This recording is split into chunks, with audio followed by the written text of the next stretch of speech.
Pacific Premier Bank and only live on the Pac-12 Network. Hi everybody, Jim Watson and Lisa Mao, and welcome to Montlake for a battle of Northwest rivals, the only two teams in this conference that have gymnastics programs in the Northwest. Let's talk about Oregon State. They continue to climb the national ladder. Seems like every week they just keep jumping over people. And for Washington, does it ever get easy for the Gym Dogs? Every time they look up, a ranked team is sitting across the room. Yeah, Oregon State started this season at 26. They're 12th now in just 4 meets, just rocketed up the rankings. And then for the Huskies, this is their third meet in a row at the top of the conference. And Llewellyn is looking for them to go 197. It's a high goal today. If they hit 985s, they can do it. Oregon State jumped 4 spots from last week off of a tie. They ended up tying at number 4 at UCLA. It happened after we were off the air. It took guts, a gamble, and an inquiry. It also took pretty good performances from the 2 sophomores, Jade Carey, the Olympian, of course. And how about Lauren Letch, who's becoming a star in this league? Lauren Letch has been really dynamic on vault, beam, and floor. You'll see her anchoring floor today in place of Jade Carey. Jade Carey, obviously, your reigning Pac-12 Gymnast of the Week, Gymnast of the Year, your Olympic gold medalist on floor, your reigning world champion on vault. I mean, the list of accolades just goes on and on. What I'm looking forward today, she's only doing 3 events, so can she get the 10 on beam? It's the only event where she hasn't yet scored a 10. And Carey is currently ranked number 2 in the all-around, but as Lisa just told you, right now, not scheduled to go all-around. She's going to take the floor off. She did the same thing against Rutgers at home a couple of weeks ago. For Washington, as you mentioned, 3rd straight ranked opponent. And they're coming off maybe their best meet. Now, it wasn't their best score at Utah, but they did go 49 across the board for the first time this year. 12,000 people at the Huntsman Center, so they were learning and leaning on their veterans. Talking about Brenna Brooks and, of course, Skylar Killow-Wilhelm. Yeah, Brenna Brooks, the 5th-year senior. She started on vault with a stick. She has been so consistent across her 3 events. And then you turn to Skylar Killow-Wilhelm, the only all-arounder for the Huskies. She has been phenomenal, so clean across her events. I'm really looking though for the landings today. She's yet to stick bars, she's yet to stick vault, all in the same meet. I think she has potential for 10s on bars and beam if the lineup before her can get those scores that would drive the judges up for that mark. Gym Dogs have posted back-to-back scores of 196 plus. They're back home and chalking up for the upset, but Oregon State is going for its 4th consecutive dual win over Utah. Huskies last beat the Beavs in Corvallis back in 2020. Haven't beaten them here on the lake in 5 years. Beavs and Dogs, meet of the week, live from Seattle, and only on the Pac-12 Network. Another big crowd inside Alaska Airlines Arena. Lisa, last time we were here, they had, what, 5,500? That's right, a season opening record earlier this month. And we know that Jen Llewellyn, the head coach here at the University of Washington, is trying to build a following and build this program back to prominence. Currently number 25. Oregon State comes in as the number 12 team in the country, and there's a lot of crossover between these 2 teams. Oregon State, Tanya Chaplin and Mike Chaplin, the head coaches. Tanya in her 26th year. Oregon State's all-time winningest coach, and they're coming off their first ever regular season Pac-12 championship. It was a 4-way tie last year between Cal, Utah, Arizona State, and the Beavs of Oregon State. Beavs have gotten better every week, and there's Jen Llewellyn, who helped build the Oregon State program as a gymnast. A first-team All-American. She was a bars champion in 2009, Pac-12 champion on that event, also a regional champion, ended up number 2 in the country that year. So she left Oregon State. She went to Lindenwood in St. Charles, Missouri, started that program, won a couple of national titles at the D2 level, gets the gig here at Washington, and here she is looking across not only at her old school, but her old coaches as well. And a hometown coming for her. She's from local Kenmore. Went to her first college gymnastics meet here when she was 5 years old. I might have done that one. Sorry. Start values all 995 for Washington. They begin in the Olympic order as the home team on the vault and go first. Ranked 28th in the country, 7th in the conference, averaging just below 49. If you're new to gymnastics, 49, and now at this time of year, 49 plus is what they're looking for. They've gone 49 twice. At Utah last week, they went 49-1. Kennedy Davis eyes the runway. There's not a lot of built-in deductions on these Husky vaults, so it's really about the landings. 9.775 in the leadoff spot last week in Salt Lake City. It's a gorgeous Yurchenko full from Kennedy Davis. You'll see that down the lineup.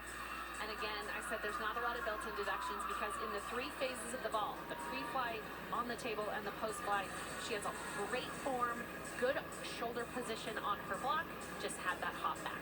Most teams wouldn't want to be on the road, but for Oregon State, it seems to work out. When they're in the reverse Olympic order, when they start on bars, then go to vault, then do floor, then do beam, they actually get better, higher ranked each event. Carly Beeman, sophomore, will start the first of 4 specialists starting on bars for Oregon State. It'll be their only event of the night. Beeman, 9.85 4 times. Last year has already gone 9.8 3 times this year. She has exquisite lines on this event, although on the catch there, her left leg bent a little bit. But nice float to the pack salto. Her dismount, she does a beautiful straddled stalter into her double tuck. Nice straddle position, scoop straight arms, and see if she can get the double tuck stick. What a start, great job. Up on her toes, but held it. She had a 9.825 on that routine a week ago in Salt Lake City. Just super clean, really nice gymnastics from start to finish. Check that. That was the Wasatch Classic a couple of weeks, 3 weeks ago, where she had that 9.825. Score comes in for Kennedy Davis at 9.75, a modest tally right now. Here's Brenna Brooks, who we talked about at the top. Coming off a season in team high 9.85 on vault at Utah a week ago. She stuck it last week. And just a big hop forward, jinxed her there a little bit. That half twist vault is harder to land because it's forward. So she has the hop forward, and then she also is a little bit flat off the table. You want to see rise from the table in the post flight, and then a hop. The judges can take up to 3/10 if the hop is wider than your shoulders. Sort of a unique dimension to consider as you're watching vault. We'll see Brooks back on bars and beam as well. Busy program for her. Waiting for the score on Carly Beeman. Hasn't come in yet. The lead off for Oregon State. Or excuse me, yes, for Oregon State. Oregon State on the bars, ranked 30th. They've got 49 in 3 straight, including a 49.175 at UCLA. Now Beeman is in the books at 9.8. So that's a good opening score. And here comes Ellie Weaver. And Ellie Weaver does a line full to Ginger release move on the high bar off the top, and she fell on it in warm-ups. When she hits it, it is gorgeous. She's one of 3 freshmen in this lineup and 3 sophomores. It's about as young as you can get. Coach Chaplin talked about as these younger classmen develop, you'll see their scores rise, which is a testament to their growth in the rankings. Oregon State is the youngest team in the conference. 13 freshmen and sophomores. Nice catch. Good straight arms on that. She was a little shy on her first handstand, but well done since then. She'll do another giant full here into a double tuck. She has gorgeous toe point on this dismount. And finds the landing. Wow, legs together, really nicely done. Just floated back to the pads. Very nice. Complete control. So this is this release move, the Ganger. It's a half twist and a flip. Again, I said she missed it just immediately before in warm-ups, but really good composure. And the double tuck finds the landing. It's a little bit lower than some double tucks you see. You really want to finish the flips at the height of the high bar, but that didn't matter for her as she stuck that landing. So for Carly Beeman, she should be finished for the day. Just waiting for her score. Brooks 9.675. I told you Oregon State is the youngest team in the conference. Washington is the second youngest team in the conference. They have 6 freshmen. Here comes Emily Ennis.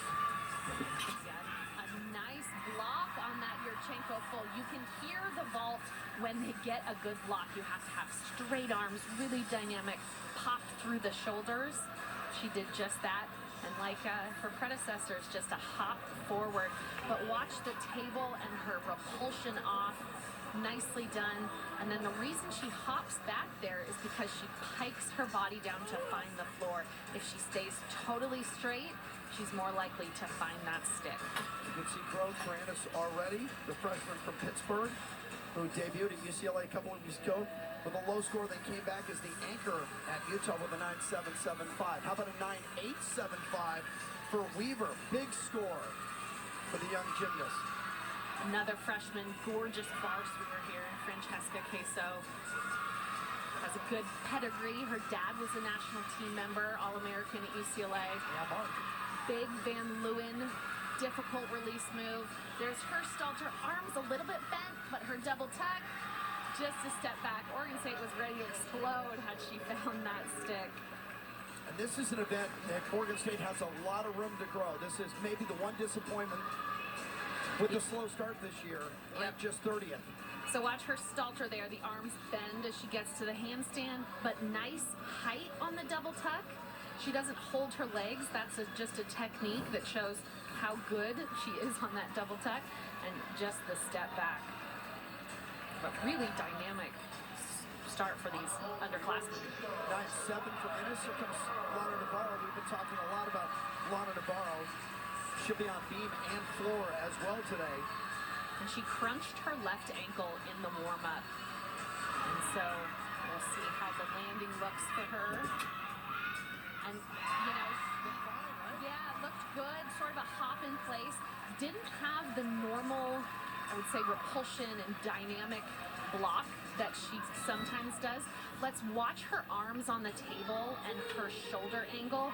So the arms are bent and the shoulders have a big angle to them. You want your armpits to be open. You want to have your arms way behind your head. And so she lands, I mean, she sticks the vault, which is fantastic, but lands a little closer to the vault. So the judges will take a deduction on that post flight. Navarro at Utah season highs on both vault and beam. 4 season highs in her last 2 meets. 9.825 for Queso, and here comes Jennifer McMillan. Another fantastic freshman swinger. Legs a little bit apart on the Maloney, but good position. She was your 2021 junior national bar champion. And does another big dismount here. First double layout we've seen, and just a step back. Now technically when you step twice like that, the judges take a 10th for each time your feet move. So she steps back. You really want to see her actually step her feet back together to close that stick. It's unlikely that the judges will take that, but you're being really picky, which sometimes they are. Usually her only event, she had a 9.85 at Rutgers. We'll see if it's in that neighborhood. Navarro 9.775. So Washington is underwhelming right now on the vault, but good time to see Skylar Killow-Wilhelm, the best gymnast at this university. Just a gorgeous vault. Good block, nice position, the tiniest pike down, which again led to that little hop. I feel super repetitive about this, but when the vault is so clean, like hers was, the really only margin for error is on her hop, because she has a good shoulder angle on the vault, good block, and then just has a small pike down in the hop. But Huskies really need to break into the 9.8s there. Yeah, they sure do. Skylar's gone 9.85 3 times this year. Millen goes 9.825. So the low score now, the 9.8 by Beeman. This is Natalie Briones. Good handstand to start. Very nice inverts to the straddle Diego there, so she was just too far. Let go of the bar on that front flip just a little too early. So she needs to let go at the peak of her swing so that she can flip above the bar and catch with straight arms. The way she entered into that flip is different than your normal straddle Diego. If you take your hands, flip them right side out, that is how she's holding onto the bar. Super difficult inverted position. We saw Mike Chaplin, the associate head coach, who helps her remount the bars. I talked to him before the meet about Briones, who had always been on bars. Then they pulled her out of the bars lineup at UCLA last week. He told me she'd just been struggling with it, and that continues today. Now she's got to finish. Second chance. Big double layout. Really nice extension on that. that will be the routine they hope to drop. Well, they have a bit of good news. They do get to drop one of the 6, and the one they need in the anchor spot will be Jade Carey. So here's this Stalter. Look at her hands. So close. So there's a dowel at the top of your grip that you need to hold on to. She uses it to hold onto the bar to wrap up into that gorgeous dismount. So a nice finish. It can be hard to remount, regain your composure. But she did well at the finish. Just a 9.8 for Skylar Killer-Wilhelm. I thought she might do better than that. Here comes Amara Cunningham. Cunningham concentrates on a couple of events, the vault and the forward. So she starts the meet and finishes the meet at home. And finds the stick. First time this season. Fantastic job on that Yurchenko full. She had everything that I've been talking about. The great vault, the good shoulder position, the block, and then the stick. That is her 103rd hit routine of her career. She has not missed in her entire collegiate career. 103 for 103. And showing your expertise as a broadcaster, you don't say it until after she finishes the performance. Trying not to jinx. Now, I will say the chest was a tiny bit forward on the landing is the only thing. But what an exciting end to that vault rotation that was a little bit lackluster for the Huskies. Here comes the Olympic gold medalist on floor, Jade Carey, who is ranked on bars, but only 22nd. But I think that's misleading. A week ago, she was ranked 44th. In fact, her last 3 have been 9.925 plus. Already a couple of wins on this event this year. She has 60 career wins. She is midway through her sophomore season. She'll do a really hard connection here, a Maloney, and this release move with a full twist. So you see a lot of pack saltos. Hers is called the Bahardwaj, and then another difficult transition. The Van Leeuwen. Watch the height of her dismount here. This full twisting double back is at the height of the bar, and that's why she can stick like that. She has such incredible air awareness. Her dad, Brian Carey, owned a gym when she was born. He said she was on the trampoline before she was walking. No surprise there. She is ranked number 2 in the country. In the all-around, she's ranked in the top 7 on everything else. That twisting pack salto called the Bahardwaj, named after a UCLA gymnast. Yeah, sure. So challenging. And then she does another half twist back to the high bar, and she's just going to keep twisting. She does this full twisting double back. Watch where she is in relation to the high bar, and has just all the time in the world to drop out of the sky and find the landing. I'm watching Chaplin and Brian Rochelle on the other side, and normally they're ready to spot, ready to jump in if needed. They were totally relaxed. I think Chaplin had his hands in his pockets. He knew she didn't need any help. It's an Olympic gold medalist, and a lot of kids showed up to see her in action. She'll be on 3 events today. Washington finishes with the vault. Oregon State with the bars. Numbers when we come back.